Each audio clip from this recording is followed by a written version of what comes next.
Հոգևոր պատերազմի էությունը չհասկանալու արդյունքում է, որ շատ եկեղեցիներ նմանվում են օկուլտիզմի։ Ինչու այսքան աղավաղված եկեղեցիների գործունեությունը, արտաքին ու ներքին դրսևորումները։ Ինչու են հաճախ նույնացվում սատանայական գործառույթների հետ։ Ինչու են շատ եկեղեցիներ սկսում նմանվել գուշակության կամ միստիկական կենտրոնների։ Պատասխանը հետևյալն է. քանի որ չեն հասկացել հոգևոր պատերազմի էությունը։ Նրանք ոչ գիտեն, թե ում հետ է կապված, ոչ գիտեն կոնկրետ ինչի դեմ են պայքարելու, ոչ էլ գիտեն, թե ինչպես է պետք պայքարել։ Չգիտեն նաև դրա գործառույթները, որոնք պետք է լինեն։ Եվ հերթական հատվածում Ղուկասը մեզ ցույց է տալիս նորաստեղծ եկեղեցու կյանքում հոգևոր պատերազմի էությունը։ Եվ նա բացահայտում է մեզ այս հատվածում, թե ինչ է իրականում հոգևոր կյանքը, հոգևոր պատերազմը։ Եվ այս Փիլիպպեում ստեղծված նորաստեղծ եկեղեցին ինչպես է բախվում դիվային աշխարհի հետ, եւ ինչպես է պատերազմում եւ հաղթանակով դուրս գալիս։ Եկեք ընթերցենք հատվածը միասին, որը շատ կարճ է, որից հետո կանցնենք հատվածի բաժանմանը։ Գործք առաքելոց 16-րդ գլուխ 16-ից 18-րդ համարները։ Եվ եղավ այնպես, որ երբ մենք աղոթքի էինք գնում, մեզ հարցուկ հոգիով բռնված մի աղախին հանդիպեց, որ գուշակություն անելով իր տերերին մեծ եկամուտ էր բերում։ Սա Պողոսի եւ մեր հետևից ընկած աղաղակում էր եւ ասում. այս մարդիկ բարձրյալ Աստծո ծառաներն են, որ մեզ ցույց են տալիս փրկության ճանապարհը։ Եվ շատ օրեր այսպես էր անում։ Իսկ Պողոսը վշտացած դարձավ ու այն ոգուն ասաց. Հիսուս Քրիստոսի անունով հրամայում եմ քեզ, դուրս եկ սրա միջից։ Եվ նույն ժամին նա դուրս եկավ։ Նայեք հատվածի բաժանմանը, որտեղ 16-րդ համարում մենք տեսնում ենք այս եկեղեցու հանդիպումը։ Հիշում եք, եկեղեցին Տերը հիմնեց նախորդ հատվածում, Լիդիան եւ իր ընտանիքում եղողները մկրտվեցին եւ այս եկեղեցին շարունակում է իր գործընթացը, իր հոգեվոր կյանքը եւ ահա 16-րդ համարում Ղուկասը նկարագրում է հանդիպում գուշակ մեկի հետ։ Եվ այս հանդիպումը շատ անսպասելի եւ անակնկալ էր նրանց համար, որովհետեւ նրանք տարբեր ուղղություններով էին շարժվում։ Եվ 17-ից 18-րդ համարի առաջին մասում ցույց է տալիս Ղուկասը գուշակի գովասանքը եկեղեցուն։ Եթե նկատեցիք համարում, նա ճիշտ բառեր էր ասում։ Նա ասում էր, որ սրանք բարձրյալ Աստծո ծառաներն են եւ ցույց են տալիս փրկության ճանապարհը։ Եվ այս գովազդին եկեղեցին կտրվի թե ոչ, տեսնում ենք հաջորդ համարում։ Տեսնում ենք, որ եկեղեցին անդրդվելի է եւ 18-րդ համարում Պողոսը նրան ընդունելու փոխարեն սաստիկ հանդիմանում է։ Եվ հանդիմանում է մատնանշելով աղբյուրը, այդ չար ոգուն, այդ դևին, որը բռնել էր այս աղջկան եւ որի միջոցով էլ փորձում էր նորաստեղծ եկեղեցու սահմաններից ներս մտնել եւ աղավաղել եկեղեցու եւ ներքին կյանքը եւ եկեղեցու ուսմունքը։ Այսպիսով այս հատվածում այն ճշմարտությունը, որ տեսնում ենք, հետեւյալն է։ Եկեղեցու պատերազմը հոգեվոր պատերազմ է, ոչ թե ֆիզիկական։ Այն պայքար է ավետարանի մաքրությունը պահպանելու համար։ Այն երկրային իշխանությունների դեմ չի պատերազմում։ Այն մարմնի դեմ չի պատերազմում, ինչպես այսօր ընթերցեցինք։ Այն պատերազմ է հոգևոր տիրույթում։ Եվ այս հատվածում մեզ ցույց է տալիս Ղուկասը հոգևոր պատերազմի բնույթը բացահայտող 3 բնութագիր, որոնք մենք հերթականությամբ կուսումնասիրենք։ Այսպիսով ինչ է հոգևոր պատերազմը։ Առաջին այն հանդիպում է դիվային աշխարհի հետ։ Առաջին այն հանդիպում է դիվային աշխարհի հետ։ Այս համարում տեսնում ենք դիվային աշխարհի կառավարման երկու օղակ, ինչպես է նա գործում երկրի վրա։ Առաջին դա ֆիզիկական մարդիկ են եւ երկրորդ երկրային իշխանությունները, որ տեսնում ենք 16-րդ համարում։ Նայեք 16-րդ համարին։ Երբ մենք աղոթելու էինք գնում, մեզ պատահեց մի աղախին, որ հարցուկ ոգի ուներ, եւ գուշակությամբ իր տերերին մեծ շահ էր բերում։ Դիվային աշխարհի կառավարման առաջին օղակը ֆիզիկական մարդիկ են, ինչպես տեսնում ենք 16-րդ համարում։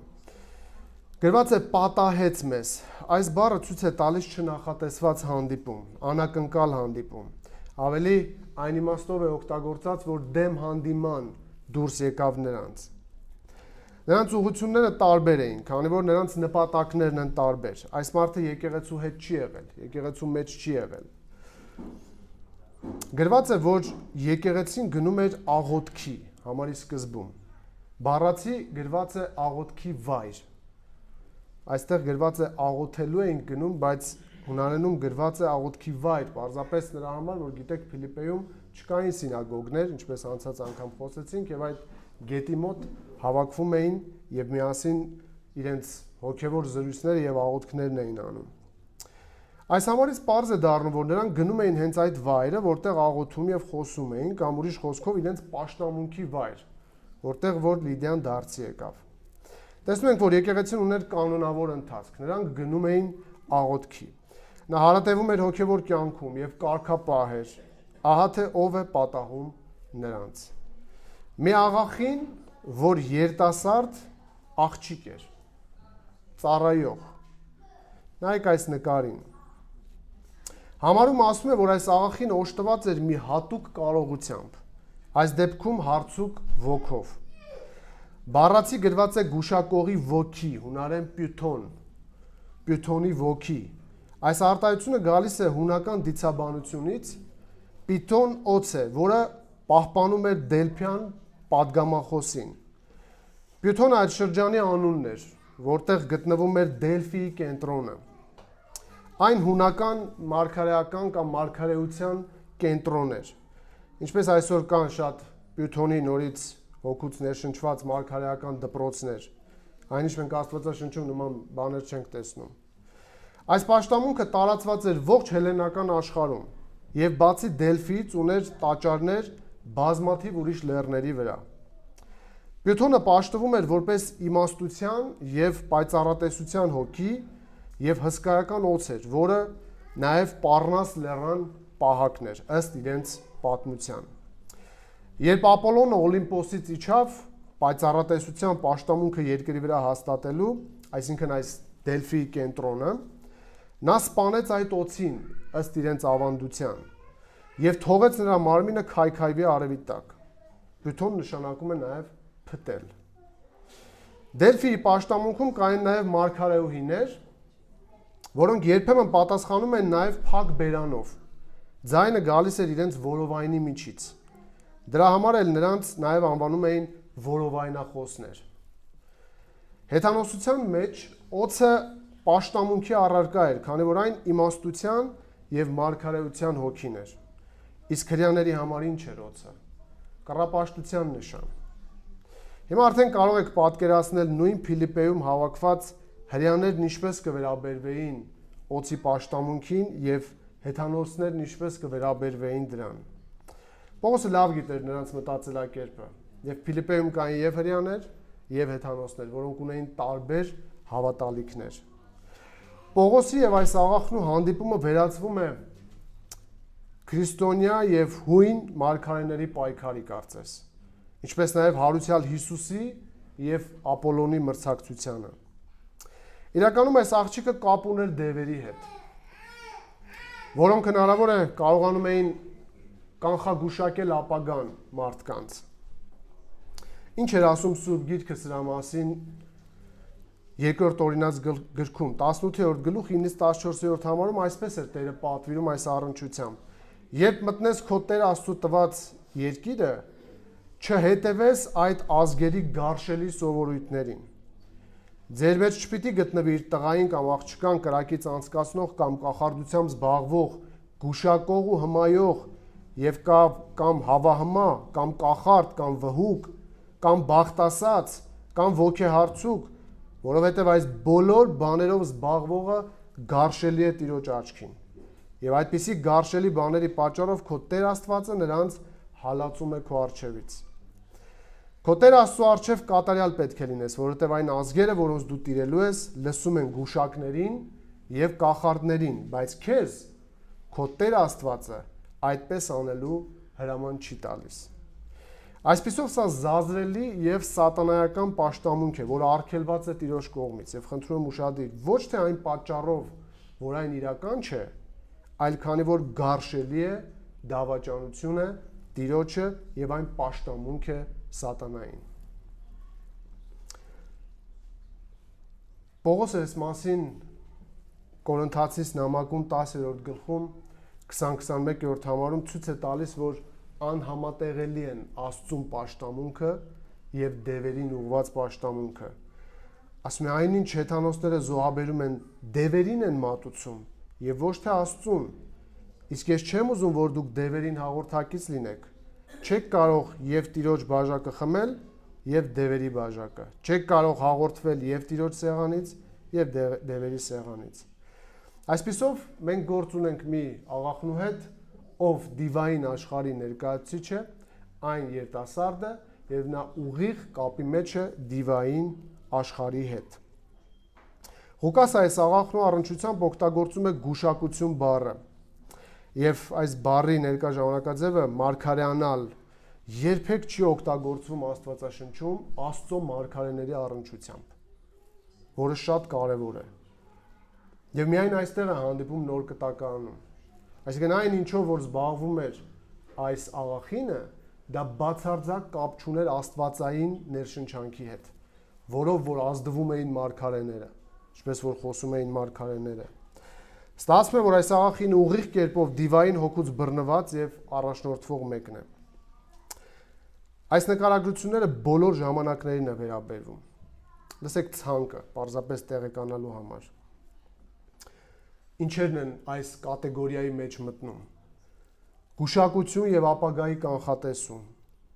սուրճի բաժակի տեսքով, բախտ նայողներ, ձեռքի գծերից ապագա գուշակողներ, խաղաքարտերով ապագա գուշակողներ, աստղագուշակությամբ զբաղվողներ, հորոսկոպով, մոմերով ապագա ասողներ, թալիսմաններ պատրաստողներ, թվաբանությամբ ապագան գուշակողներ, երազահանությամբ գուշակություն անողներ, մեդիումիզմ կամ մեռածների հետ շփում, ինչպես կարդացինք օրինացում, մահացածների հոգիներ կանչողներ, հրեշտակների հետ շփվողներ, կախարդություն անողներ, մոգություն եւ օկուլտիզմ, այս բոլորը սատանայի տարատեսակներն են, որով լցված էր աշխարհը եւ լցված է մինչեւ այսօր։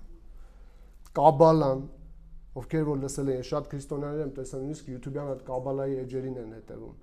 մտածելով, որ կարծես նրանք իսկապես խոսում են մեր միակ Աստծո մասին։ Բուժիչ էներգիա, հոգևոր էներգիաներ, էներգիա մաքրողներ, կարմա շտկողներ, բուժիչ էներգիայով գործողներ, յոգայի չակրաներ բացող կամ կունդալինի արթնացնող վարպետներ, այս բոլորը դիվահարներ են եւ ծառայում են ուղիղ սատանային։ Աշխարհում բոլոր այս տեսակի գործունեությամբ զբաղվողները գտնվում են դևից բռնված վիճակում եւ ծառայում են սատանային։ Նրանք լիքն են աշխարհում եւ հանդիպում են եկեղեցուն միշտ եւ անակնկալ։ Նրանք ներկայացնում են, որ իրենց գործունեությունն ու քրիստոնեությունը կարծես ընդհանրություններ ունեն, կարծես նմանություններ ունեն։ Նայեք մեր համարին։ Համարում ասում է, որ եկեղեցին գնում էր աղոթքի վայր եւ եկեղեցու հոգևոր կանոնավոր ընթացքի մեջ էլ տեղի ունենում այս հանդիպումը դիվային աշխարհի հետ։ Հիշեք, Հիսուսի հետ մշտական եւ որակյալ շփումը երաշխիք է սատանայի հնարների դեմ։ Հակառակ դեպքում շատ աննկատ կարող է մարդը շեղվել իր հոգևոր ընթացքից։ Սա առաջին բնութագիրն է, թե սատանան որ օղակներն է օգտագործում երկրի վրա։ Փաստորեն պատահում է ֆիզիկական մարդկանց միջոցով, որոնք որ կարծես նորմալ մարդու նման ապրում եւ աշխատում են այս երկրի վրա։ Նայեք երկրորդ բնութագրին, երկրային իշխանություններն են, որ տեսնում ենք համարի երկրորդ մասում։ Երբ մենք աղոթելու ենք գնում, գրում է Ղուկասը, մեզ պատահեց մի աղախին, որ հարցուկ ոգի ուներ, ինչ էր անում։ Գուշակությամբ իր տերերին մեծ շահ էր բերում։ Փաստորեն նա երկրային տերեր էլ ունի։ Այս դիվարը աշխատում էր որը ցույց է տալիս, որ նա հոգեկան շեղումներ ունեցող մեկը չէ։ Այսինքն, եթե դուք դիվահարի մասին մտածում եք, որ պետք է իրեն արտաքուստ տեսնեք եւ տարբերեք, այդպես չի։ Նա մեկներով աշխատում էր, ապրում էր, ժողովրդի մեջ էր, մարդիկ շփվում էին իր հետ, գնում գալիս էին։ Նա ուներ տերեր, որոնց մասին իմանում ենք անմիջապես 2 համար հետո, երբ իրենց շահի աղբյուրը կտրվում է։ 19-րդ համարում գրված է, եւ երբ նրա տերերը տեսան, երբ ոգին դուրս եկավ սրա միջից, իրենց եկամուտի հույսը երբ տեսան կտրվեց, Պողոսին ու Շիղային բռնելով քարշ տվեցին հրապարակ իշխանների առաջ։ Ահա թե նաև ավետարանը երբ բերում է ազատագրում, իր հետևից ինչ է բերում։ Բերում է նաև հալածանք եւ նաև քանդում է քաղաքական, տնտեսական եւ մշակութային կապերը, որոնք որ միահյուսված են իրար։ Նրանք քրիստոնյաներով չէին էլ հետաքրքրվում մինչև այն պահը, երբ իրենց շահերին կպավ։ Եվ նոր իրենք սկսեցին հետաքրքրվել։ Հավանաբար աղջկա տերերը Հռոմի վետերաններն են, ինչպես անցած անգամ խոսեցինք, հռոմեացի քաղաքացիները, ովքեր հեռացել էին զինվորական ծառայությունից եւ լավ հայտնի էին Փիլիպպեում։ Զգալի հարստության եւ ժառանգության տերեր էին։ Նրանք նույնպես ներգրավված էին այս օկուլտիզմի մեջ եւ դրա հովանավորներն էին շահամոլ, բիզնեսմեն, հարուստ սատանայապաշտներ եւ կեղծավորներ, որոնք եկեղեցուն ձեռք չեն տալիս այնքան ժամանակ, մինչեւ իրենց շահը կտրվում է։ Գրված է, որ տերերին մեծ շահ էր բերում։ Պաշտամունքների, տաճարների բակերում, քաղաքներում լցված էին այս գուշակները, սիմվոլներ, վաճառողներն ու ամեն տեսակ դիվահարներ, որոնք ակտիվ մասնակից էին քաղաքացիական կյանքին։ Կարելի է ասել, քաղաքը թաղված է կռապաշտության մեջ, հոգևորության եւ պաշտամունքի անվան տակ։ Ահա տեսեք, թե ինչպես է միահյուսված քաղաքական, տնտեսական եւ մշակութային կապերը իրար։ Միշտ հիշեք սա, չի կարող երկրում զարգանալ օկուլտիզմը, եթե իշխանները չհովանավորեն այն։ Եվ առավել եւս իրենք մասնակից չլինեն դրան։ Աղախինը շահ էր բերում իր տերերին այս կերպով, մարդկանց գուշակություն անելով, տեքստում գրված է գուշակելով, այսինքն նա հայտնում էր մարդկանց ապագան, գաղտնիքներ, մարդիկ նրա մոտ էին գնում, որպեսզի իմանային իրենց կյանքին վերաբերող, իրենց ապագային վերաբերող տեղեկությունները, եւ այն գուշակության միջոցով էր անում, մեծ շահ էր բերում, վճարում էին իրեն դրա համար։ Փաստորեն մեծ գների մասին է խոսքը այստեղ։ Սա էժան վարձատրվող աշխատանք չէր, սա թանկ ծառայություն էր, որից որ օգտվում էին մինչև իսկ բարձրաստիճան պաշտոնյաները։ Եվ հին աշխարհում Հունաստանում գուշակողների ծառայությունը շատ եկամտաբեր էր։ Մարդիկ պատրաստ էին մեծ գումարներ վճարել իրենց ապագայի կամ անձերի հարցերի պատասխաններ ստանալու համար։ Մեկը երեխա չուներ, դիմում էր, մյուսը ամուսնուն կամ կնոջն էր ուզում պատժել, մեկը հաջողություն էր ուզում աշխատանքի մեջ եւ այլն։ Մարդուն հետաքրքրում է իր ապագան ընդհանրապես եւ սատանան հենց դրանից էլ օգտվում է։ Եվ այսօր ժամանակակից որքան աստղագուշակներ, թերթեր, հորոսկոպներ, ինչ միջոցներ, որ դուք գիտեք, այդ բոլորը ծնունդ են առնում ուղիղ սատանայից։ Գիտեք, որ Քրիստոսի եկեղեցին միշտ սատանայի ուշադրության կենտրոնում է։ Գիտեք, որ նրա նպատակները քողարկված են։ Նա գալիս է մինչև իսկ լուսո հրեշտակի կերպարանքով։ Եկեղեցու պատասխանատվությունն է շարունակ լինել հոգևոր ընթացքի մեջ, ինչպես այստեղ տեսնում ենք եկեղեցին գնում էր աղոթքի։ Եթե եկեղեցին շարունակի մնալ հոգևոր ընթացքի մեջ, ապա անպայման հաղթող կլինի անակնկալ հոգևոր պատերազմների մեջ։ Եկեղեցին պետք է չշեղվի ոչ կրոնական, ոչ քաղաքական, ոչ էլ մշակութային էլեմենտներով։ Որքան էլ դրանց ներկայացուցիչները ուղիղ կապեր տեսնեն եկեղեցու գործունեության եւ իրենց գործողությունների միջև։ Սա առաջին բնութագրիչն է, ինչ է հոգևոր պատերազմը։ Մենք տեսնում ենք, սա հանդիպում է փաստորեն դիվային աշխարհի հետ, եւ ինչպես այ եղբայրս ասաց, սա իրական է։ Եվ Տերը, երբ որ օրինացում պատվիրում էր գործ չունենալ ընդհանրապես նման դրսևորումներով մարդկանց հետ, դրա պատճառն այն չէր, որ դա սուտ է։ Դրա պատճառն այն է, որ դու մտնում ես դիվային եւ հոգևոր աշխարհ։ Սա առաջին։ Երկրորդ, տեսեք, որի վրա երկար ժամանակ պետք է տրամադրենք, ինչ է հոգևոր պատերազմը։ Այն պայքարը դիվային վարդապետության դեմ։ Այն պայքարը դիվային վարդապետության դեմ։ Եվ այս համարում տեսնում ենք դիվային վարդապետության տարբերակիչ մեկ նշան։ այն երկիմաստ վարդապետություն է։ Այն երկիմաստ վարդապետություն է։ Նայեք 17-րդ համարում ինչ էր անում այս գուշակը։ Նա Պողոսի եւ մեր հետևից ընկած աղաղակում էր ու ասում, լսեք իր մտքերը։ Այս մարդիկ բարձրյալ Աստծո ծառաներն են, որոնք ձեզ փրկության ճանապարհն են ցույց տալիս կամ հայտնում եւ բազում օրեր նույն բանն էր անում։ Այսպիսով ինչպես տարբերել դիվային վարդապետությունը, տարբերակելու համար ուշադրություն դարձրեք, նրանց վարդապետությունը երկիմաստ է, նախ առաջին։ Գրված է, որ նա Պողոսի եւ իրենց հետևից ընկած գնում էր, նայեք համարին,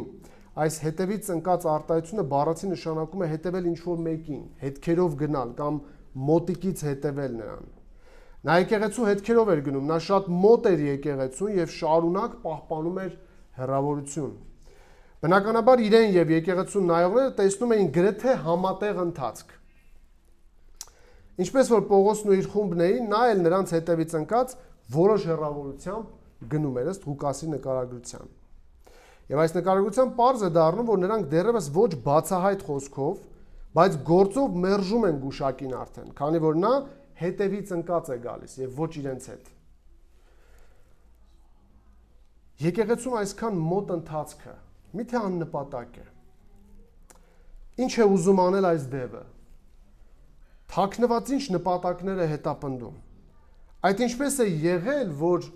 եկեղեցին իր համար հետաքրքրություն է ներկայացնում։ Ինչու Պողոսը կամ մյուսները դեռ չեն արձագանքում գուշակին, ինչու են թողնում այսքան մոտ, կամ նրանք չեն մտահոգվում իրենց վկայության մասին, թե ում հետ են քայլում իրենք։ Ուշադրություն։ Եկեղեցու հետ կամ մոտ քայլելը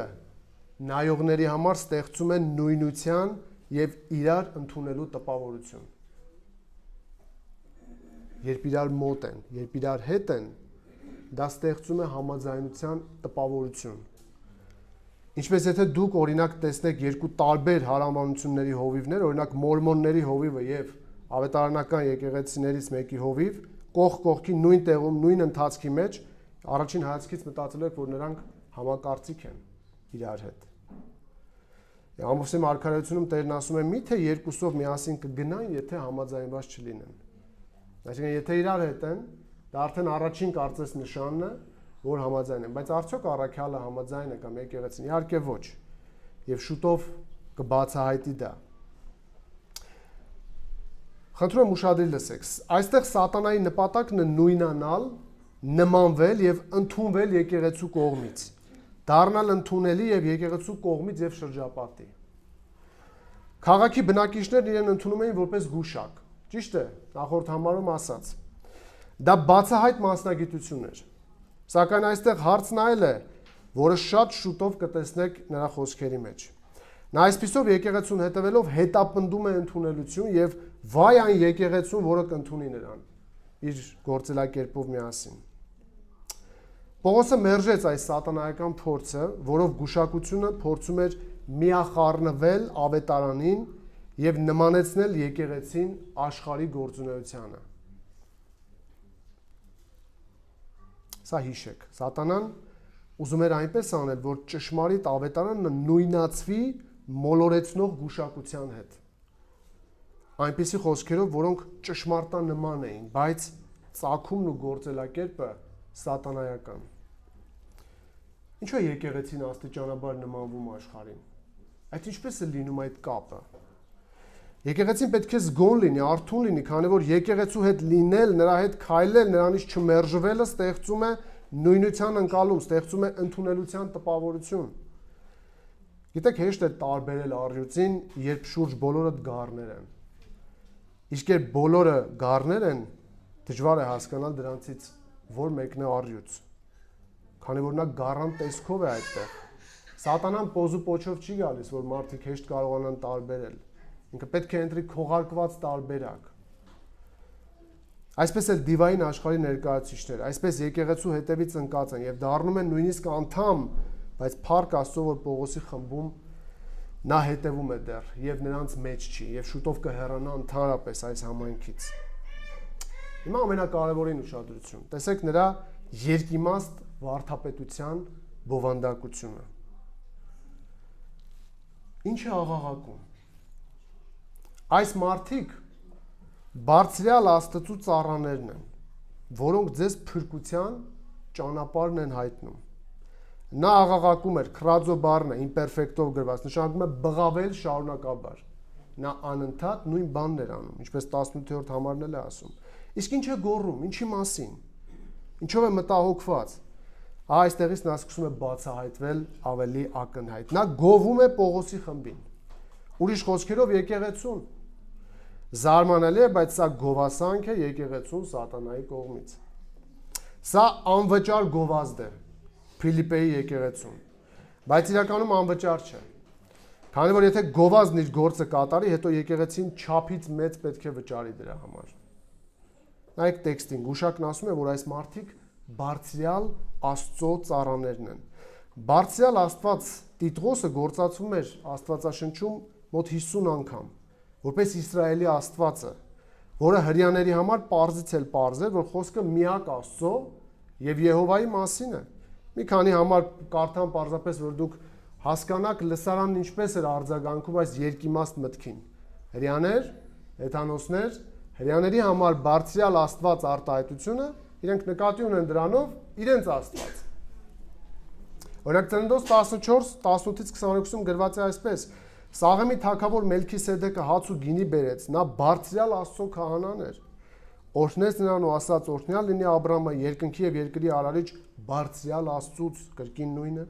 եւ օրհնյալ լինի բարձրյալ Աստվածը քո թշնամիների ձեռքը քեզ մատնեց, նրան մատնեց ներողություն։ Համարի վերջում նորից շարունակվում է բարձրյալ Աստված, Սաղմոս 78:35-ում գրված է նորից նույն բարձրյալ Աստված, եւ հիշում էին, թե Աստված իրենց վեմն է եւ բարձրյալն Աստված իրենց արարիչը։ Դանիելի մարգարեություն կա մոտարպես 50 անգամ։ Ինչ է ստացվում, որ այս դեպը հիշեցնում է այն խոսքերը, որոնք կընկալվեն լսարանի մոտ ըստ իրենց հասկացողության։ Սա երկիմաստ ձևակերպում է, որը սատանայական է։ Հարց ինչ կընկալեր հրյան, երբ լսեր բարձրյալ Աստված, եթե ոչ այն, որ խոսքն իր ճանաչած Աստծո մասին է։ Ինչ կընկալեր բազմաստված հեթանոսը, երբ լսեր բարձրյալ Աստված ձևակերպումը։ Իհարկե կմտածեր, որ խոսքն իր աստվածների մասին է։ Սա գարշելի խոսելաձև է, նպատակ է, որը պատկանում է սատանային։ Հիշեք, նա խոսում է երկիմաստ, որ շոյի բոլորին, որ բոլորը կարողանան ընդունել եւ հավատալ ըստ իրենց հավատալիքների։ Հիշեք, սատանան եւ նրա դիվային վարդապետությունը եկեղեցու հետ համատեղվելու համար խոսում են երկիմաստ, որ բոլորին գոհացնեն։ Սրանով կարող եք ստուգել նրանց իրական ոգեշնչման աղբյուրը։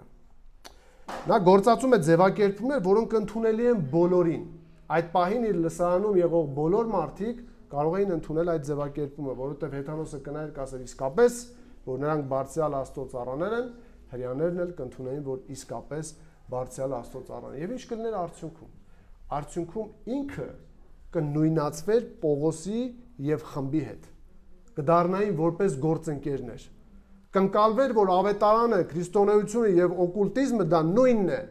տարբեր դրսևորումներով։ Հարցի միջուկ էությունը սա է։ Սա նույնանալու, նույն կերպ ընկալվելու փորձեր են։ Երբ նա ասում է, որ այս մարդիկ բարձրյալ Աստծո ծառաներ են, դա եւ ճիշտ է եւ սխալ։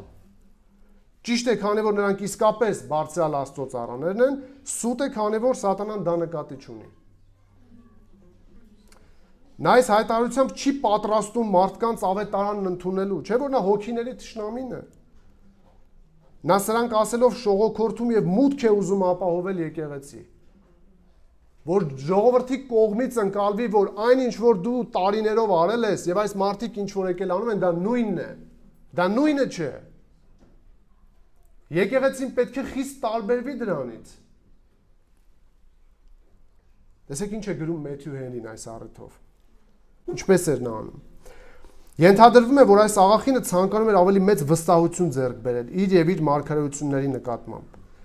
իսկ իր տերերին ապահովել ավելի շատ եկամուտ։ Այդ պատճառով էլ նա որոշեց ցույց տալ, որ գործում է առաքյալների շահերից ելնելով։ որոնց փառքը իր կարծիքով գնալով ավելի էր տարածվում։ Կամ էլ նա պարզապես շողոքորթում էր Պողոսին, վախենալով, որ նա իրեն կբաժանի իր ոգուց։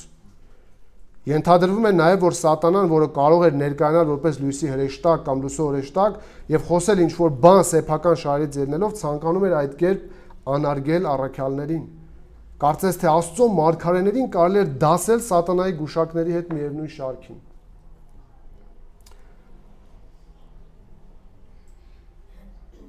Որպեսզի ժողովուրդը սկսի առաքյալներին վերաբերվել ճիշտ այնպես,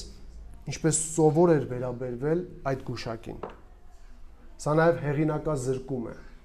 Սա նաև գործառույթների իրար խառնել է։ Ստացվում է, որ անկասկած նրանք, ովքեր պատրաստ էին ընդունել առաքյալների ուսմունքը, բացասաբար կվերաբերվեին գուշակություններին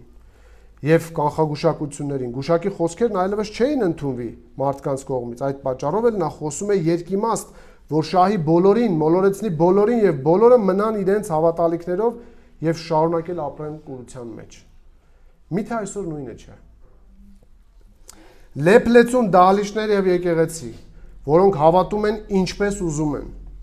Նրանց քարոզները ողողված են երկիմաստ մտքերով, բոլորի ականջները շոյող, տալիս են Հիսուսի անունը եւ ինչ ուզում խոսում են դրա ներքո։ Սա ցնցող տեսարան է, քանի որ սուրբ ճշմարտությունը պղծվում էր եւ բարի խոսքերը դուրս էին գալիս պիղծ շուրթերից։ Ահա սատանայի մարտավարության մեջ եւս մեկ մոտեցում, երբ նա գալիս է լուսո հրեշտակի կերպարանքով։ Նա ունի դիվային վարդապետություն, որը արտահայտվում է այս դեպքում երկիմաստ ձևակերպումներով։ Նա գոհացրեց եւ հրեաներին, եւ հեթանոսներին, այդպիսով մոլորեցնելով մարդկանց եւ ցույց տալով պատկեր, թե իբր իրենք եւ եկեղեցին նույն բանն են անում երկրի վրա։ Ուշադրություն։ Այսպես վարվելով բոլորը մնում են իրենց համոզմունքին եւ ով ինչին հավատում էր, շարունակում է հավատալ, կարծելով, որ ինքը ճիշտ այն բանին է հավատում, ինչ որ լսեց։ Դուք կարողացաք պատկերացնել միջուկը։ Հիշեք, երկիմաստությունը սատանայի գործիքներից է։ Այս մարդիկ ասում են բարձրյալ Աստծո ծառաներն են։ Այո, որոնք ձեզ փրկության ճանապարհն են ցույց տալիս։ Այո։ Թեև հрьяաները միշտ այս բառով են անվանել ճշմարիտ Աստծուն, այն կարող է ընկալվել նաև որպես Զևսի կամ այլ աստվածության հեթանոսական սահմանում։ Այսպիսով, այս շարունակական գովազդը Փիլիպեցի հрьяաները լսելով կհամոզվեին, որ Պողոսն ու խումբը իրենց ճանաչած բարձրյալ Աստծո ծառան են։ Իսկ Փիլիպեցի հեթանոսները կհասկանային, որ այս մարդիկ եւ գուշակը համագործակիցներ են եւ նրանք ծառայում են Զևսին կամ այլ աստվածության։ Ձեզ ոչինչ չի հիշեցնում այս գործելակերպը։ Չեք հիշում հոգևորության անվան տակ բժշկություն անողներին, Հիսուսի անունով գործողների, իկոնաներով, նկարներով կահավորված սենյակներում նստած իբր Հիսուսին են ծառայում։ Միթե նրանք Հիսուսի անունով չեն գործում։ Միթե նրանք չեն դավանում, որ այո, մենք ծառայում ենք Աստծուն, մենք օգնում ենք մարդկանց։ Հարց իսկ ով է ձեր Աստվածը, ում նկատի ունեք։ Ինչու եք երկիմաստ խոսում։ Ինչու են ձեր ձևակերպումները շփոթեցնող։ Ինչպես այսօր սատանան փորձում է նույնացնել եկեղեցին աշխարհի հետ ճիշտ այս խոսքերով։ Ինչպես են խաբվում որոշ եկեղեցիներ։ Համբավի որոնումով։ Եկեղեցին հեշտությամբ կարող է ընդունել մարդկանց կամ խմբերի աջակցությունը, որոնք ճիշտ բառերով են խոսում, բայց իրականում իրենց ներշնչումն Աստծուց չէ։ Օրինակ, երբ եկեղեցին ընդունում է հայտնի մարդկանց կամ կազմակերպությունների աջակցությունը, միայն նրա համար, որ նրանք կարծես համակարծիք են, երկուսն էլ նույն բանն են ասում։ Բայց իրականում երբեմն այդ ճիշտ խոսքերի տակ կա սատանայական մտադրություն եւ եկեղեցին ներքաշելու աշխարհային գործերի մեջ մտադրություն։ Հաջողության բանաձևեր աստվածաշնչյան լեզվով, օրինակ, երբ աշխարհիկ մոտիվացիոն խոսնակները օգտվում են սուրբ գրային բառապաշարից։ Օրինակ, Աստված ուզում է, որ դու լավ լինես, որ դու բարգավաճես, Աստված ուզում է, որ դու հաջողակ լինես, եւ եկեղեցին առանց վերլուծելու ընդունում է նրանց ուսուցումները, մտածելով, որ նրանց ասածն ու իր նկատի ունեցածը նույնն է։ Այս մարդիկ բարձրյալ Աստծո ծառաներն են։ Այո, դա չի քննարկվում։ Երրորդ, աշխարհիկ մշակույթի ներմուծում ծառայության մեջ։ Օրինակ, երբ եկեղեցին ներմուծում է զվարճանքի կամ շոուի տարրեր, դրանք արդարացնելով Աստծո ճանապարհն ենք հայտնի դարձնում մարդկանց։ Եկեղեցին այդպիսով վերածվում է թատրոնի, սակայն դա այնքան աննկատելին, որ ընթացքում մարդիկ չեն էլ զգում, չեն էլ հասկանում։ Սոցիալական կամ բարեգործության անվան տակ փոխարինվող ավետարան։ Երբ եկեղեցին կենտրոնանում է միայն բարեգործության վրա, վերածվում է օֆիսների, կազմակերպության, մոռանալով ավետարանի ուղերձի մաքրության մասին, որովհետև աշխարհն էլ է համաձայն բարեգործության հետ, եւ այդպիսով նրանք կարող են կողք-կողքի լինել միշտ։ Եկեղեցին այսօր նույնպես պետք է առաջին դարի եկեղեցու նման գիտակցված մերժի սատանայի այն փորձերը, որոնք ճշմարտության բառապաշարով են գալիս, բայց նպատակ ունեն նույնացնել աշխարհին, նպատակ ունեն, որ իրական քրիստոնյաները ընկալվեն այդ աշխարհիկների նման։ Ինչպես MacArthur-ը մի անգամ ասաց, որ եթե ձեր եկեղեցում աշխարհիկ մարդը իրեն կոմֆորտ է զգում, ուրեմն դուք զիջել եք չափանիշները արդեն։ Խիստ տարբերություն պետք է լինի քրիստոնյայի եւ աշխարհի միջև։ Եկեղեցին պետք է ամեն հարմարություն այնպես չանի, որ մարդը մտնի այստեղ շատ տարբերություն չզգա, սա փաբ է, ռեստորան է, թե հավաքվելու ուղակի ժամանակ անցկացնելու վայր է։ Սա եկեղեցի է, որտեղ հավաքված են Հիսուսի արյունով գնված մարդիկ, որոնք աշխարհում են, բայց աշխարհից չեն, որոնց ամեն ինչը տարբեր է։ Եվ իրական հավատացյալների ներկայությամբ կամ կյանքի մեջ կեղծերը շատ անհարմար վիճակում պետք է լինեն։ Պետք է արագ հանդիմանվեն եւ դուրս գան կամ դարձի գան, ինչպես եղավ Անանիա Սափիրայի պարագայում։ Անհամատեղելի է մեղքն ու սրբությունը, Հիսուսի տաճարն ու Բելիարի տաճարը, լույսն ու մութը ոչ մի ընդհանրություն չունեն իրար հետ։ Հիշեք, ճիշտ բառեր ասելը դեռևս չի նշանակում ճիշտ հոգուց խոսել։ Հովհաննեսը այսպես է գրում իր առաջին թղթում. «Սիրելիներ, ամեն հոգու մի հավատացեք, այլ փորձեք հոգիները, թե արդյոք Աստծուց են, որովհետև բազում սուտ մարգարեներ են աշխարհ եկել»։ Հիմա տալիս է մեխանիզմը, լսեք։ Սրանով Աստծո հոգին ճանաչեք։ Ինչով Հովհաննես։ Ամեն հոգի, որ դավանում է Հիսուս Քրիստոսին մարմնով եկած, Աստծուց է։ Տեսնում եք վարդապետական մաքրությունը։ Երկիմաստություն կա։ Ով Հիսուսին ընդունում է մարմնով եկած, ոչ թե Հիսուսին ընդունում է ընդհանրապես, ընդունում է մարմնով եկած։ Եհովայի սուտ վկանել է ընդունում, որ Հիսուս եկել է, կա, կամ եղել է։ Սրանով Աստծո հոգին ճանաչեք։ Ամեն հոգի, որ դավանում է Հիսուս Քրիստոսին մարմնով եկած, Աստծուց է, եւ ամեն հոգի, որ չի դավանում Հիսուս Քրիստոսին, Աստծուց չէ, դա ների հոգին է, որի մասին լսեցիք, թե գալիս է եւ հիմա արդեն աշխարհում է։ Ահա ոչ երկիմաստ վարդապետություն, հստակ ու հասկանալի։ Այսօր շատերն են ասում, այո, մենք հավատում ենք Հիսուսին։ Ինչ է նշանակում հավատալ Հիսուսին։ Ինչ նկատի ունես դա ասելով։ Վերջապես նայեք գուշակի գովազդի երկրորդ մասին։ Թե ինչպես է արտահայտվում եկեղեցու ծառայության մասին եւ ինչ կարծիք է հայտնում նրանց գործունեության նպատակի մասին։ Կրկին երկիմաստ ձևակերպում, տեսեք։ Այս մարդիկ բարձրալ Աստծո ծառաներն են, որոնք ձեզ ինչ են անում։ Փրկության ճանապարհն են հայտնում։ Հրաշալի ձևակերպում, ճիշտ է։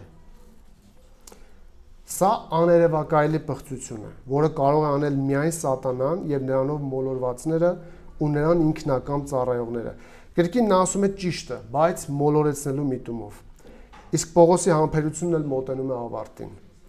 Եվ շուտով հրաման կարձակի այս չդադարող նենգության ուղղությամբ։ Ահա հնչում է Դևի վարդապետությունը փրկության մասին։ Ահա նրա սոտերոլոգիական տեսակետը, ինչ տեսակետ ունի փրկության մասին։ Նա ասում է, որ եկեղեցին հայտնում է փրկության ճանապարհը։ Հայտնել քաթանգելո բառն է, ընդհանրաբար նշանակում է քարոզել, ներկայացնել կամ սերմանել։ Խոսքը կոնկրետ ուսուցման մասին է, որն այս դեպքում վերաբերվում էր ամենակարևոր վարդապետությանը։ Որ վարդապետությանն էր վերաբերվում։ Փրկության վարդապետությանը։ Հենց փրկության հարցի սխալ ընկալումն է աղավաղում կամ աղտոտում ավետարանի միջուկը, մաքրությունը։ Այս ժամանակակից Վանգան ասում է, որ փրկության ճանապարհն են հայտնում ձեզ եւ կրկին արտահայտվում է երկիմաստ։ Նա խոսում է քողարկված ուղիղ անվանումներ չտալով։ Նրա ասածից կրկին հարց է առաջանում, ինչ փրկության մասին է խոսքը եւ ո՞րն է այդ ճանապարհը ընդհանրապես։ Նրա բոլոր ասածներն հնարավոր է երկիմաստ հասկանալ։ Այսպես երկիմաստ արտահայտվելով նա ապահովում է նաեւ հնարավորություն, որ նա չմեղադրվի խաբեության մեջ։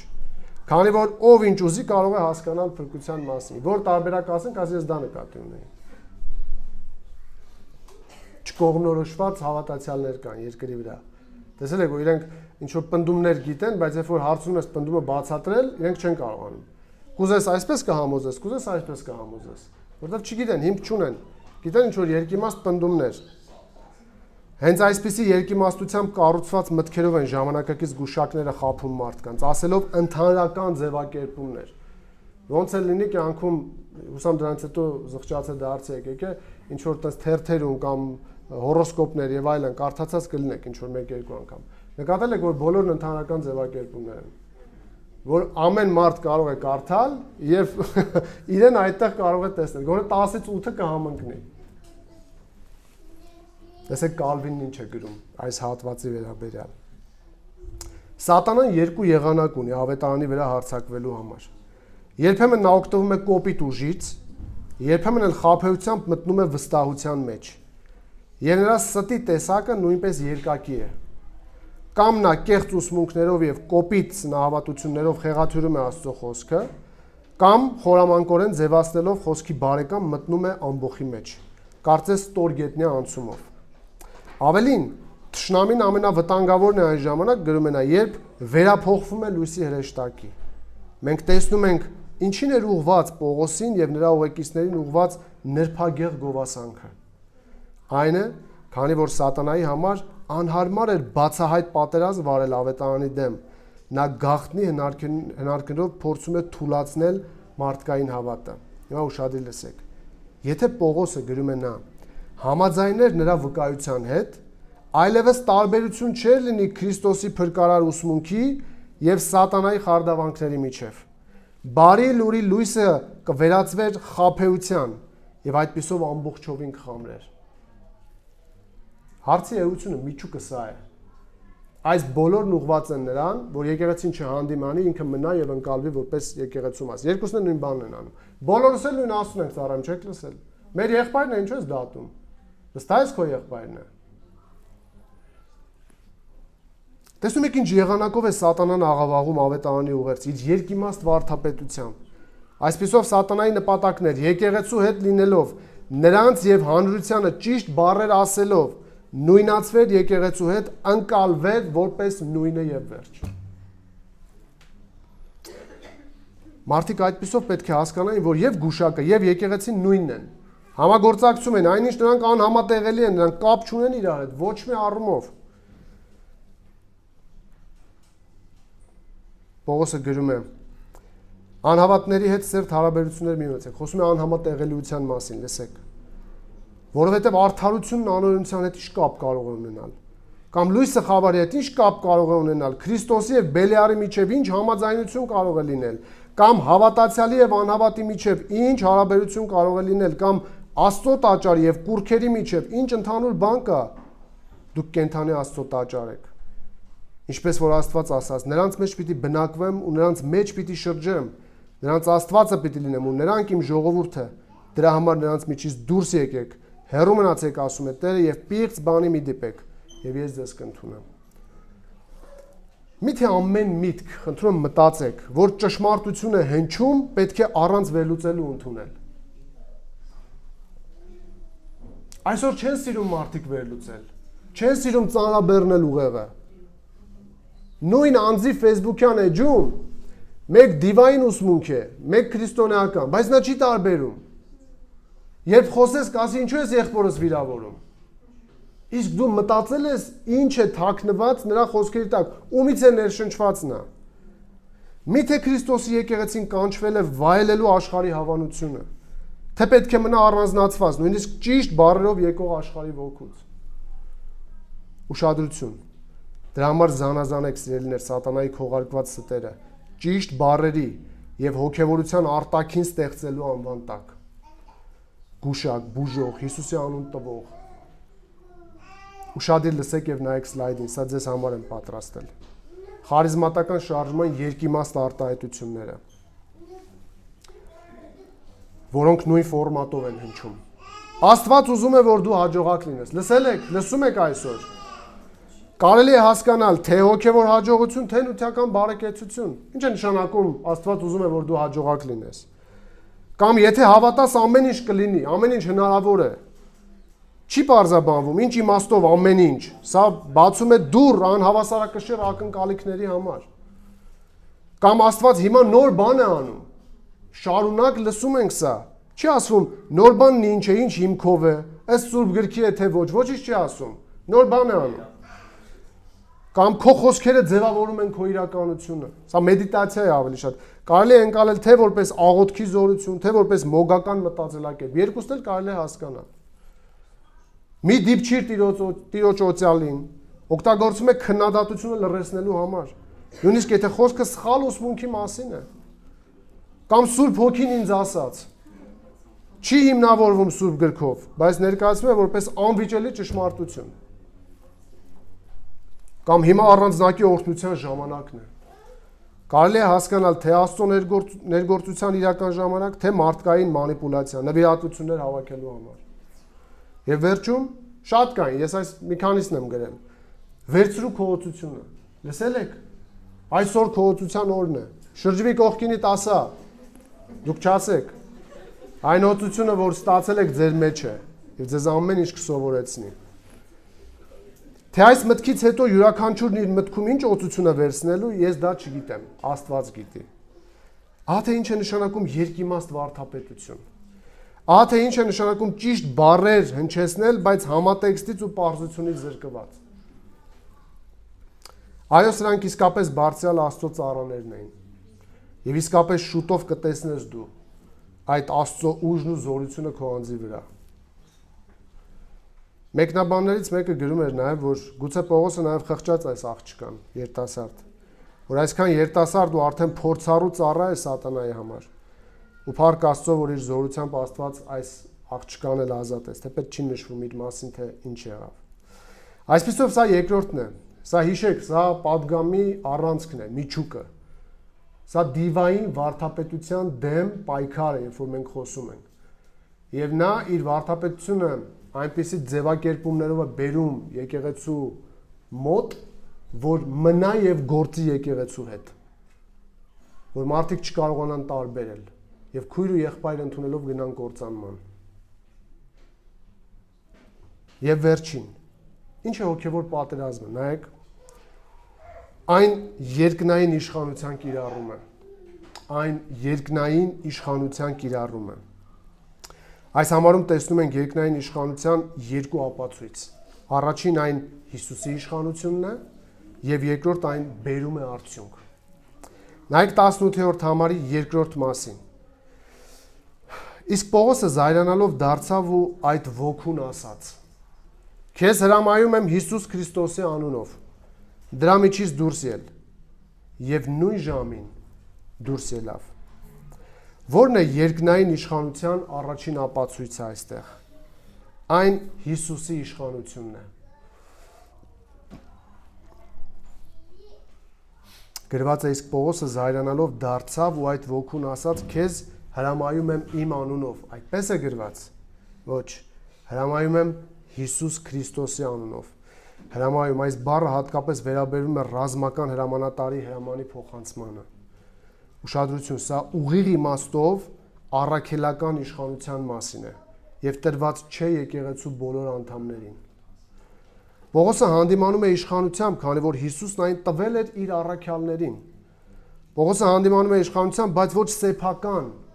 այլ Հիսուսի։ Գրված է Հիսուս Քրիստոսի անունով եմ հրամայում։ Տեսեք ապացույցներ, որ սա առաքելական իշխանություն է այս իմաստով։ Դևեր հանելու կամ հալածելու ունակությունը բնորոշ է Հիսուս Քրիստոսի առաքյալներին։ Մարկոս 3:15-ից եմ կարդում եւ 2 Կորինթացիս 12:12։ Մարկոս 3:14-15 նա ընտրեց 12 հոգու, որ իր հետ լինեն, որ նրանց ուղարկի քարոզելու եւ որ նրանց ցավերը բուժելու դևեր հանելու իշխանություն ունենան։ Երկրորդ Կորինթացից 12:12, բայց առաքյալ, տեսեք ինչ ասում Պողոսը, առաքյալ լինելու նշանները կատարվեցին ձեր մեջ ամենայն համբերությամբ, նշաններով եւ հրաշքներով ու զորություններով։ Սա առաքելական նշան է, տրված առաքյալներին։ Իսկ եթե մեկի մտքով անցնում է, որ ինքը այսօր էլ է առաքյալ եւ այս իշխանությունը դև հանելու իրեն էլ է տրված, ուրեմն թող հետևի մյուս նշաններին էլ, մեռել էլ թող հարություն տա, այնպես թողանի որ օծնել կծի իրեն եւ ինչ որ կար Մարկոսում գրված։ Հիմա պետք է ոչ թե դև քշել, այլ դրանց բերած ուսուցումներն է պետք քշել։ Այնպես որ պետք չէ հավակնել առաքելական պաշտոնի, այլ պետք է շարունակել գործը մաքուր պահել ավետարանը, պատերազմել բարի պատերազմ, ինչպես Պողոսն ասում, եւ պահել հավատը, որը մաքրամաքուր մեզ է փոխանցվել առաքյալների կողմից։ Պողոսը խիստ բարկացած էր, գրված է զայրացավ, եւ ինչպես Մեթյուհերին է ասում, յուրաքանչյուր քրիստոնյա էլ պետք է բարկանա, երբ փորձում են ավետարանը խեղաթյուրել։ Պողոսը մատը դնում է ճիշտ աղբյուրին։ Ինչպես նա իմացավ, որ սա սուտ ոգի է։ Միստիկ ճանապարհով ականջին ասվեց։ 16-րդ համարի նկարագրությունը ինչ է ասում Ղուկասը։ Բոլորը գիտեին, որ գուշակ է։ Բոլորը գիտեին ինքը ինչ կյանքով է ապրում։ Անակնկալ չէր այն, որ Պողոսը հստակ հասկանում էր, որ դա սատանայի սուտն է։ Ինչպես կասեր Հակոբոսը, ինչպես նույն աղբյուրից երկու տեսակ ջուր կբխի։ Նույնպես էլ չարից չի կարող բարիք դուրս գալ։ Ինչպես կարող ես դու լինել սատանայի ծառագուշակ եւ քեզնից Աստծո ճշմարտությունները դուրս գան։ Մակարտուրն ասում է, որ հոգիների զանազանության մասին, այսինքն մի քանի միտք կարդամ, ինչ է ասում։ Գրում է սատանան ամենամեծ խաբեբան է, ըստ Հովհաննես 8:44-ի, որ նա ստության հայրն է, եւ նրա հոգիները դիմադրում են Աստծո խոսքին եւ գործին։ Քրիստոնյաները, որոնք ունեն զանազանելու պարգև, Աստծուց ունեն սուտ հոգիների եւ սուտ վարդապետությունները ճանաչելու ունակություն։ Բայց հարցը այստեղ, թե այս պարգևը ինչպես է գործածվում։ Եվ նա մեջբերում է այս հատվածը, ասելով, որ ահա թե ինչպես է զանազանման պարգևը կիրառության մեջ աշխատում։ Պողոս առաքյալը դա կիրառեց 16-րդ գլուխ 16-ից 18-րդ համարներում, որ այսօր մենք ուսումնասիրում ենք։ Եվ ինչ է անհրաժեշտ նման վիճակի համար, գրում է նա, պետք է մանրակրկիտ ուսումնասիրել Աստծո խոսքը։ Այսպիսով Պողոսն ուներ իշխանություն Հիսուսից, որը կիրառեց, իսկ եկեղեցու իշխանությունը տեսեք ինչ սահմանում ունի, որ հիմա մենք էլ հասկանանք, թե առաքելական իշխանությունից բացի եկեղեցին ինչ իշխանություն ունի այսօր։ Եվ ես ձեզ համար ընթերցում եմ Գրուդեմի գրքից սահմանումը համակարգված աստվածաբանության եկեղեցու իշխանության բաժնից։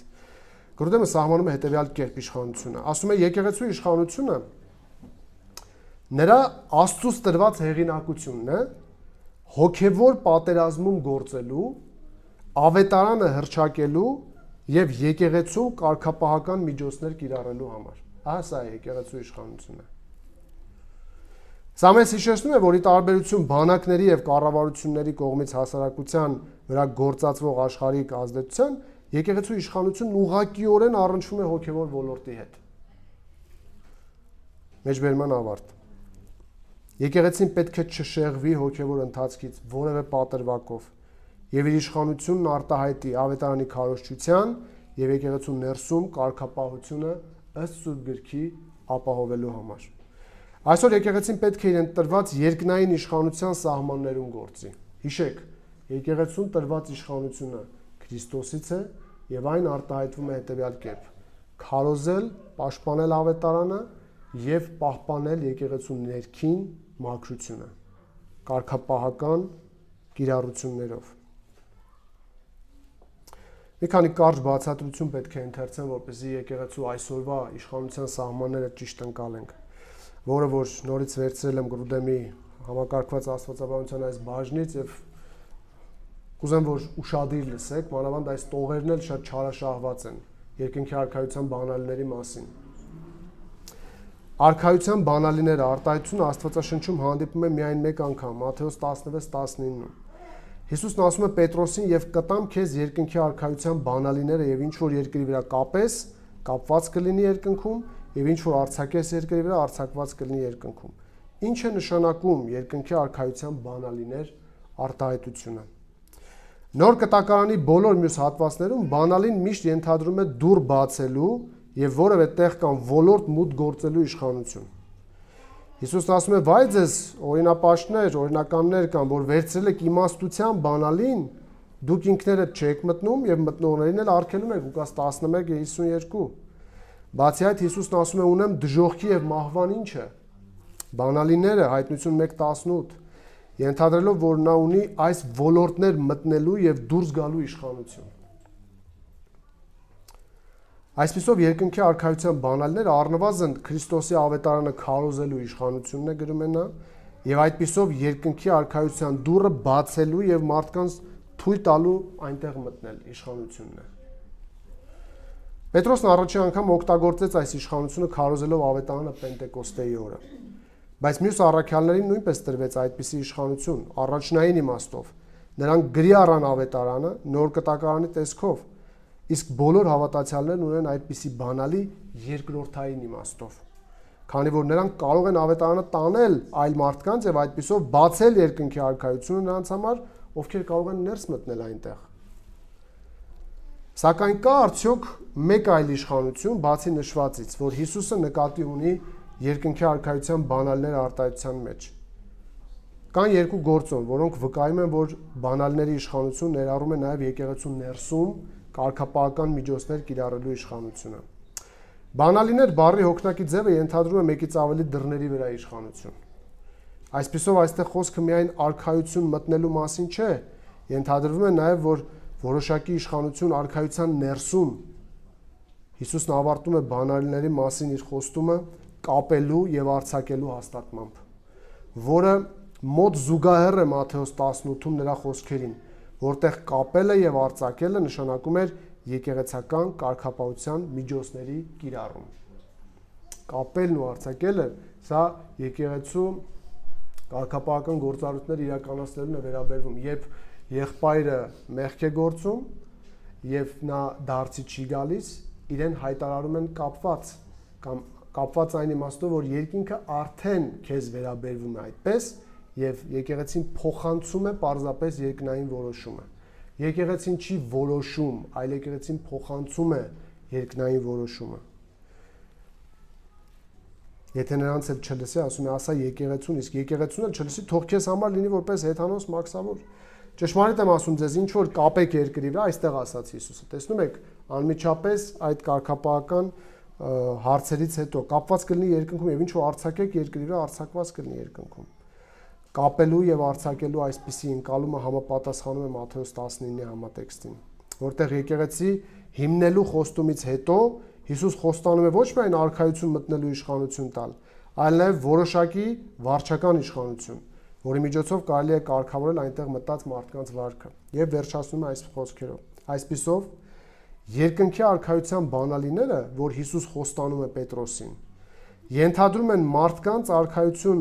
մուտք գործելու իշխանություն,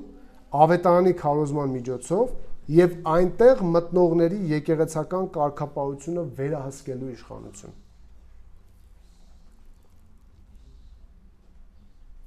Ահա է եկեղեցու իշխանությունը այսօր,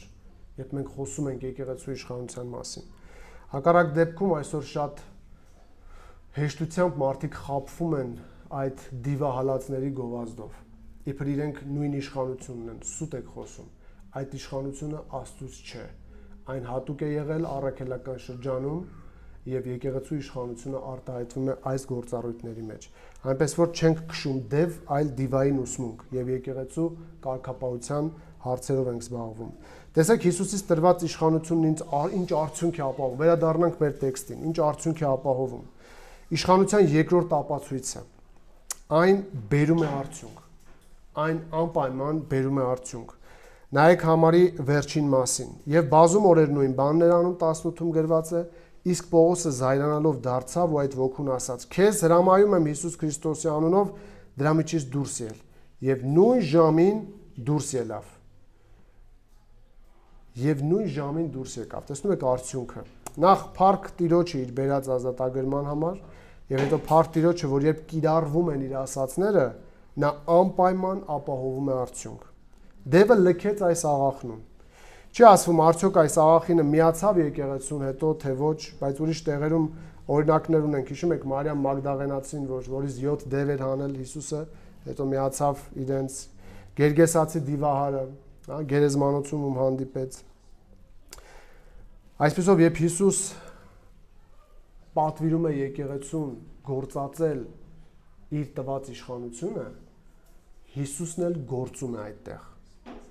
Եվ իր իշխանությունը տված արտահայտվում է իր դրած կարգերի եւ իր եկեղեցու միջոցով, որը խոստանում է արդյունք։ Նույնպես եկեղեցական կարգապահության համատեքստում, երբ որ մենք եկեղեցական կարգապահության գործն ենք կատարում եւ եթե մի եղբայր կամ քույր մեղքի մեջ հարատևում է, հանդիմանական գործընթացները անցնելուց հետո նա դարձի չի գալիս, ինչ վճիռ որ հնչում է,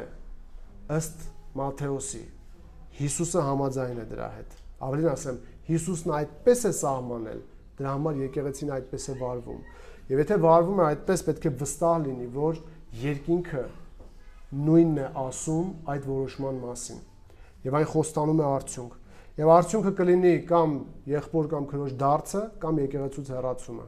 որը որ Քրիստոս ապահովում է այս միջոցով։ Այսպիսով ինչ է հոգևոր պատերազմը։ Առաջին այն հանդիպում է դիվային աշխարհի հետ։ Երկրորդ այն պայքար է դիվային վարդապետության դեմ, եւ երրորդ այն երկնային իշխանության կիրառում է։ Մի քանի գործնական քայլեր ելի ավարտենք։ Հիշեք, հոգևոր պատերազմը հանդիպում է դիվային աշխարհի հետ։ Դա հանդիպում է։ Սատանան երկրի վրա գործում է ֆիզիկական մարդկանց միջոցով։ Թող ձեր համար տարօրինակ չլինի։ Եվ մի սպասեք դիվային միայն այն դրսևորումներին, որտեղ որ հոգեկան շեղում ունեցողների նկարագիր ունեն։ Սրանք մարդիկ են, որոնք որ ապրում եւ գործում են երկրի վրա։ Նա իր ակտիվ գործունեությունն է ծավալում ժողովրդի մեջ ապրող եւ աշխատող մարդկանց միջոցով։ Հիշեք, սատանան նաեւ գործում է երկրների իշխանական համակարգի միջոցով, կրոնական, մշակութային եւ քաղաքական։ Եվ մյուս հատվածում դուք ավելի շատ կտեսնեք, Տերը կյանք տա, հասնենք խոսենք, կտեսնեք այդ կրոնական եւ տնտեսական քաղաքական աշխարհների խոր արմատները, ինչպես են մեկը մյուսին կապված։ Այնպես որ հիշեք, հոգևոր պատերազմի մասին մտածելիս պետք է մտածենք առաջին որ այն հանդիպում է դիվային աշխարհ, այն իրական է։ Երկրորդ հիշեք, հոգևոր պատերազմը պայքար է դիվային վարդապետության դեմ։ Այն անձերի դեմ չէ։ Սատանայի մարտավարության նշաններն են լինել եկեղեցուն շատ մոտ, անել քայլեր, որոնք կարող են նմանեցնել եկեղեցուն օկուլտիզմին։ Հիշեք, օկուլտիզմն ու քրիստոնեությունը անհամատեղելի են։ Հիշեք, դիվային վարդապետության տարբերակիչներից է երկիմաստությունը։ Նա կարող է ասել ճիշտ բառեր, բայց նենք մտադրությամբ եւ նենք հոգուց։ Պետք է փորձել հոգիները, ինչպես Հովհաննեսն է ասում, եւ չհավատալ ամեն հոգու։ Հիշեք, դևերը գիտեն վարդապետություն եւ գիտեն թե արտահայտվել, թե ինչպես արտահայտվել, չեմ գրել ինչպես բառը, ըստ լսարանի։ Իսկ նա գիտի ինչպես խոսի, որ իրեն ինչպես պետք է հասկանան։ Նրանց վարդապետությունը հնարավորություն է տալիս մարդկանց հավատալու իրենց ուզած ձևով, իսկ մարդուն ինչն է գրավում, որ ինքը ճիշտ գիտի, ինքը հավատում է այդպես։ Հիշեք, հոգևոր պատերազմը այն երկնային իշխանության կիրառում է եւ ոչ երկրային։ Իմացեք, որ դևեր հանելու իշխանությունը տրված է եղել միայն առաքյալներին։ Իմացեք, որ եկեղեցուն տրված իշխանության որևէ դրսևորում այն Հիսուսի իշխանությունն է։ Այսինքն եկեղեցին անկախ իրենով չունի իշխանություն։ Եկեղեցու մեջ բոլորը հավասար են այս իմաստով, բայց կան կարգեր, Աստված ոմանց այս պաշտոնը մյուսինը, բայց իշխանության մասին խոսելիս իշխանությունը իշխանին է պատկանում, մենք իշխան չենք։ Իմացեք, որ այսօրվա եկեղեցու իշխանությունը արտահայտվում է ավետարանելով եւ եկեղեցական կարգապահության կիրառումով, որպեսզի չվտանգվեք դև հանելու ճանապարհով գնալու, այլ դիվային ուսմունքի դեմ պայքարելու ճանապարհով։ Եկեղեցին պետք է գործի այս սահմաններում, չխառնվելով ոչ քաղաքային իշխանությանը, ոչ էլ կրոնական։ Եվ հիշեք միշտ, երբ Հիսուսի տված իշխանությունը կիրառում ենք իր ասած դեպքերում, Հիսուսն անպայման գործում է եւ եկեղեցուն օգուտ բերում, ոմանց հեռացնելով եկեղեցուց, ոմանց ուղղելով հավատի կյանքում։ Հիշեք, որ եկեղեցու պատերազմը հոգևոր է, ոչ թե ֆիզիկական, եւ այն դիվային վարդապետության դեմ պայքար է, որը որ աննկատ եւ նկատելի բոլոր կերպերով ուզում է սողոսկել եկեղեցի ուսմունքի եւ մարդկանց մեջ ներքին խառնաշփոթություններ առաջացնելու եւ մարդկանց խորության մեջ պահելու համար։ Տերը թող մեզ արթուն պահի լինենք իսկապես արթուն եկեղեցի, խոսքի մեջ արթուն, գործի մեջ արթուն, սիրո մեջ արթուն, ամեն բանի մեջ արթուն,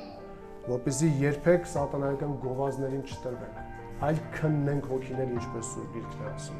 Եկեք կանգնենք, կարճ աղոթենք, որից հետո հաղորդության պատրաստենք։ Տեր Հիսուս, շնորհակալ ենք քո հիմնած եկեղեցու համար։ Եվ շնորհակալ ենք, որ դու քո հիմնած եկեղեցուն տվել ես բոլոր ռեսուրսները այս հոգևոր պայքարը ճիշտ անցնելու համար։ Շնորհակալ ենք այս օրինակի համար, որը որ տեսնում ենք քո խոսքի մեջ։ Օգնիր, որ ամենայն լրջությամբ ու խորությամբ մտորենք սրան շուրջ։ Ինչպես Պողոսն է ասում, մենք անտեղյակ չենք սատանայի հնարքներին։ Օգնիր, որ մենք էլ կարողանանք քո խոսքի ճշմարտությունների ըմբռնման հիման վրա զանազանել ճիշտը ստից։ Օգնիր, որ կարողանանք եղբայրասիրության անվան տակ չխճճվենք երբեք։ Օգնիր, որ զանազանենք չնայելով մարդկանց ճիշտ բառերին, այլ նայելու նաև դրանց ակունքին, թե որտեղից են բխում։ Օգնիր, որ եկեղեցիդ շարունակ առանձնացած եւ զտված մնա աշխարհից, որ երբեք եւ ոչ մի կերպով չնմանվի աշխարհին։ Մեզ էլ տուր համարձակություն եւ իմաստություն, որպեսզի ճշտությամբ կարողանանք քարոզել քո խոսքը եւ հանդիմանենք բոլոր նրանց, ովքեր նենգորեն ուզում են եկեղեցուն նույնացնել սատանայական համակարգին։ Օգնիր, որ քո եկեղեցին ավելի ու ավելի արթուն լինի։ Յուրաքանչյուրիս համար եմ խնդրում, եղբայրներիս ու քույրերիս, հոգևոր կյանքի մեջ, քեզ հետ շփման ու հաղորդակցության մեջ։ Եվ օգնիր, որ մինչև քո գալուստը հավատարիմ լինենք քեզ եւ պաշտպանենք քո ավետարանը սուրբ մոլար ուսուցումներից։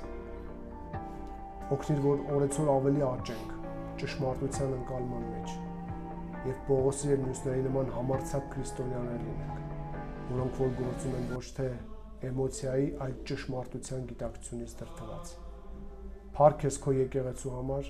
որ մինչև այսօր պահում ես, առաջ ես տանում, աղոթում եմ մասնավոր մեր համայնքի համար։ Ինչպես մինչև հիմա ես պահել դիվական աշխարհից, շատ հաղթանակներ ես տվել մեզ, որի փառքը լինի միայն քեզ, այդպես էլ հանձնվում ենք այսօրվանից սկսած նորից քո ձեռքերի մեջ։ Մեզ արթուն պահիր, ջանասեր պահիր խոսքիդ մեջ, որ կարողանանք քո եկեղեցուն հոգ տանել, չխառնվել աշխարհի հետ, ոչ կրոնական, ոչ քաղաքական, ոչ մշակութային, ոչ մի առաջարկի հետ, ոչ մի գովազդ մեզ հունից չհանի։ Շնորհակալ ենք քո իմաստության եւ քո առաջնորդության համար։ Մեզ պահիր խաղաղությանդ մեջ եւ հիմա էլ պատրաստիր միասնաբար հաղորդվելու քո մարմնի եւ արյանը։ Եվ այն թող շինություն լինի յուրաքանչյուրիս համար։ Հիսուսի անունով